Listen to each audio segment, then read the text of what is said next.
நல்லதே நடக்கும்.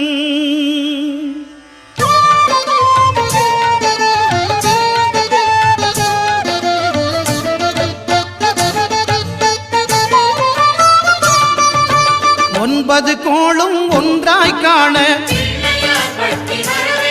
அங்கு கற்பகம் என்னும் கடவுளின் மெய்யில் ஒன்பது கோளும் ஒன்றாய் காண அங்கு கற்பகம் என்னும் கடவுளின் மெய்யில் சூரியன் முதலாய் 9 கிரகமும் பலவித குணங்களை கொண்டிருக்கும். எங்கள் கற்பக தருவில் அவை வரும்போது ஒன்றாய் சேர்ந்து பலனளிக்கும்.